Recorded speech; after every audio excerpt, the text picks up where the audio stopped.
মাঝে, মাঝে একটু স্ত্রীদের কথা শুনতেও হয়। কিন্তু আমাদের স্বামীগুলা তো জীবনেও আমাদের কথা শুনবেই না। এবার বোঝো ঠেলা কেমন লাগে। আসসালামু আলাইকুম, সবাই কেমন আছেন? আশা করি অনেক ভালো আছেন। আমিও আল্লাহর রহমতে অনেক ভালো আছি। যদিও অনেক গরম, তারপরেও ভালোই আছি। আল্লাহ যেরকম রেখেছে আলহামদুলিল্লাহ। তো যাই হোক, চলে আসলাম রান্নাঘরে। আর আজকে হচ্ছে দুপুর থেকে ভিডিওটা শুরু করলাম। আর এখনো হচ্ছে 12:30টার মতো বাজে। আর আমি হচ্ছে রান্না বসিয়ে দিয়েছি। আজকে শুক্রবার। আর আমার হাজব্যান্ড আজকে আবদার করেছে আজকে সে খিচুড়ি খাবে। তো আমি তো তার কথা নড়চড় করি না। আমি বারবার না করেছি তাকে যে খিচুড়ি রান্না করা যাবে না এত গরমে। গরমের মধ্যে খিচুড়ি তারপর গরুর মাংস খালে কিন্তু একদম অবস্থা খারাপ হয়ে যাবে। কিন্তু সে তো নাছোড় বান্দা, সে তো আমার কথা শুনবেই না। সে বলতেছে না, সে খিচুড়ি খাবে। কি আর করার, তার কথা মতো আমি খিচুড়ি বসিয়ে দিয়েছি দুপুরের জন্য। তো আমি হচ্ছে প্রথমে ডালটাকে ভেজে নিলাম, তারপর হচ্ছে মসুরের ডাল আর হচ্ছে ডাল চাল সব কিছু মিলে আমি ধুয়ে নিয়েছি আর পানিটা ঝরিয়েও নিয়েছি। তারপর আমি সব রকমের মশলা দিয়ে হাতে মাখিয়ে দিলাম। আর সবাই জানেন আমি সবসময় খিচুড়িটা হাতে মাখিয়েই রান্না করি, এটাই আমার কাছে অনেক ভালো লাগে। এক একজন এক একভাবে রান্না করে, আমি সবসময় কিন্তু হাতে মাখিয়েই খিচুড়ি রান্না করি।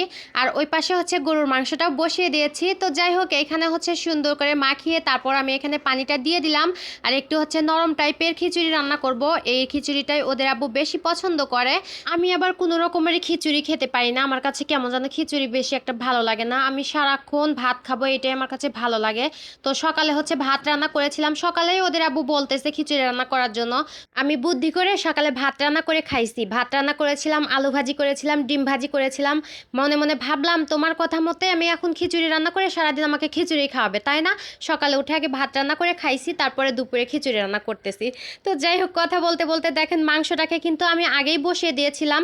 তো মাংসটা হতে একটু সময় লাগে, তো মাংসটাকে আগে বসিয়ে দিয়ে তারপর খিচুড়িটা আমি বসিয়ে দিয়েছি। এই তো মাংসটাকে সুন্দর করে কষিয়ে তারপর আমি এখানে ঝোলের পানিটা দিয়ে দিলাম। আর এখানে কিন্তু গরম পানিটা দিয়েছি।